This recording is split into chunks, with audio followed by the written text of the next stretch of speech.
Hello, welcome back. Hope you had a nice weekend.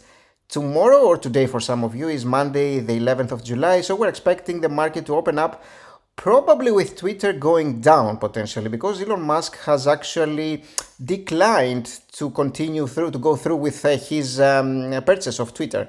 And so right now there is there are some talks about a potential lawsuit that's going to be happening from Twitter. It looks like they just hired a big name law firm to actually sue Elon Musk for dropping out of a 44 billion takeover bid, is what we are seeing here. Now, of course, amidst this happening right now, we want to be taking a little bit of a look at the company. It has gone down a lot, and in the previous video that I have made about Twitter, there were some people actually asking me whether it makes any sense to keep buying till this goes up to, what was it, like $44, I believe, which Elon Musk would pay. They thought that this would be risk-free, but as I explained, there is always the risk of the deal not going through. And this is what has happened, it looks like. So we're looking at Twitter going down. So in the last 6 months, you will see that it had this rise because of what happened with the offer, but then subsequently falling down to its previous levels. Not yet, but you may look at it getting to previous levels soon if that continues. It's actually not very far from that. Now, regardless of what has happened, it's always a good idea to examine the company from a financials perspective, because Twitter is a very, very well-known company. You're hearing about it. It's always in the news. There's always something happening about Twitter. And you may have been told that buying companies that you understand, buying companies that you know what they're doing, is a good idea. And it generally speaking is, but there's always a caveat here. They have to be good companies in terms of how much money they're producing. And they also have to be cheap. So it's always a function of two things: how cheap the company is and how good the company is in terms of what they are doing financially. And regardless of their name, they could be doing badly and they could be expensive. So just by hearing a name doesn't mean that you should be buying the company, even if it's a very, very well-known one. So Twitter, as you'll see here, has a current P/E ratio of 153. You will see it has been going up and down a lot, mostly in negative territory. And the problem here is that after it has reached negative territory, it's still a little bit better. But right now it's sitting at 153. And again, as you can see here, it has been climbing overall. This is very high, as you can understand. This is a very, very high PE, because it tells you that the stock price compared to the net income that the company generates is relatively high. And what's even worse here, we're looking at a negative price to free cash flow ratio. This means that the company is actually losing money, and that's even worse than having a positive P ratio. We will see, or a high P ratio. We will see why that is happening when we examine the financials in detail, but it's a good first step to see all these metrics here. You can see all the first 4 ones are red, which is indicative of something going wrong with the company potentially. Now, the outstanding shares have been climbing a little bit, not tremendously in terms of a percentage, but still the company is issuing shares, not buying back, which is not a great thing. And remember, they had negative free cash flow, and this is why the total liability to free cash flow is negative here, meaning that the company is generating basically zero free cash flow to pay back the total liabilities that they have. Now, they have been growing in terms of revenue, but take a look at this net income and free cash flow growth. This is a company that's losing money year over year, and it goes worse and worse. It used to be doing well. Now it seems to be becoming potentially obsolete and actually losing a lot of money here. It's only the equity growth that has grown a little bit here. Now, the margins are also fairly low for what you would expect from this software company. You would expect higher, and the return on equity is very low as well. Now, we will examine the financials in a little bit more detail, because this is when we can actually see directly what is happening with these and how we should be interpreting what is going on with the company in more detail here. So the company had 2.4 billion in revenue back in 2017, to 5 right now in 2021. So they are growing their revenue, which is a good thing to see, of course. But take a look at this net income. It used to be minus 100. Right now, with double the amount of revenue, it's actually less. It's minus 200 million. This is a terrible thing to see here. As the company is growing its revenue, it needs to eventually be growing its net income reserves. And this used to be happening for a while. Then things went south, and it was actually losing money back in 2020, and also losing money in 2021. So it is a story that is growing downwards instead of upwards, if you could say that. And I don't like to see that. If the company is losing money, I want them to eventually be getting into positive territory, which did happen, but it wasn't sustainable.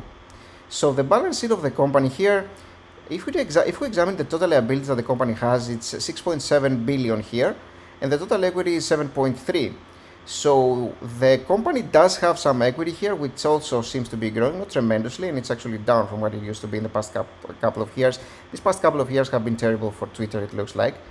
But remember this number, it's about 7 billion here, and if we take a look at the cash flow of the company, you will see that they are not making any. They are actually losing money, and even at their positive years, they were making like 200 million here. It's only if we take it back to like 3 or 4 years that they were making a substantial amount of money here in terms of its free cash flow. And if we examine what is happening over here, you will see that obviously they lost money. And then you add back your stock-based compensation, depreciation, amortization, but these are expenses. Remember, these are deducted from net income, and so net income can be negative, and net cash from operating activities can be positive. It's very, very possible, especially if you have a lot of stock-based compensation, a lot of depreciation, amortization. It's added back to the cash from operating activities because it is it is a non-cash expense. This is why we're adding it back to our net cash from operating activities here. And in terms of investing activities, as you will see, for the most part, is capital expenditures for the company and some purchases of investments and sales of investments. So overall, the company is a net seller of investments, as you'll see in the last year. Now, the cash from financing activities here is also in the negative because the company has been paying back some debt. That's always good. But take a look at these financing activities. So they are getting extra debt. So they are getting more debt than they are paying back for. And so overall, they are actually spending, getting more debt here. And it's the fact that they actually repurchased common stock that actually takes this to a negative territory here. Now, the company has 2.2 billion in terms of its cash reserves, and its free cash flow again from 670 million to minus 378. This is a terrible thing to see. I really, really dislike seeing something of that sort, especially when it has been going downwards so tremendously in the past few years. Big losses in terms of the net income that the company has been generating here. Okay, so if we take a look at our stock evaluation tool, we can potentially decide whether we want to be buying the company at these levels. Now, the company has been growing pretty well, but it has been growing in a weird manner, like some years 7%, another year 36%. So I'll have to go somewhere relatively low. I'll go 10, 12, and 14 here for the next 5 years. Net income margins that the company has had, again, all over the place, like super all over the place, seriously all over the place here, from -4 to 40 to -30 to -4. This is a company that doesn't have any specific trajectory. It goes up and down quite significantly. Tough to say. So right now we examined that it was going less and less in terms of the net income margin in the last 12 months, but in 2021 was negative even. Let's just try a few different scenarios here. Let's just say that the company does relatively bad, 5%, that would be bad actually. Let's just go then 15% and 30%. Let's just examine all these different scenarios, and they're going to be vastly different from each other, as you can understand. As usual, you can become a patron, and actually get access to this tool. You can find a link in the description box below this video. Of course, you can also play with any values that you want here and try your own projections, the ones that make sense for you. The free cash flow margin here, again, all over the place, 70%, 50%, 170 here. But this one is negative because the free cash flow is negative. We will go with something that is fairly typical, 80, 90, and 100, because we don't have something substantial to work with. So it's similar to the net income margins, basically. We really don't have any substantial number here to use. We have to go with something that is relatively normal for a company. Let's go 80, 90, and 100, and 30% for annual return. And it's only our very high estimates here that are giving us a pass, but this actually presupposes that the company will be growing at 14% with a 30% net income margin. I don't know how possible that is. It doesn't look possible at all, really. The company has achieved that in a couple of years, but take a look at these historic averages. It doesn't look like we're getting there anytime soon. We're more than likely going to be between 5 and 10, I would think. But again, I wanted to try all these scenarios. You can kind of see the difference in projections here, but it makes total sense. Like 5% for $5 for our low estimates and 19 for our medium ones, I think is where it makes the most sense really by buying this company. Potentially maybe in between, maybe somewhere around $10 to $15 is what I would probably be willing to pay for Twitter. And will this get there? I really don't know, but at 36.8, like $37, definitely not a buy for me here. It's very, very expensive for what it is, and it's also very risky since it's all over the place with what it is doing financially, getting more revenue but less net income, less free cash flow. That's not a great thing to see. It's a company that could continue going south.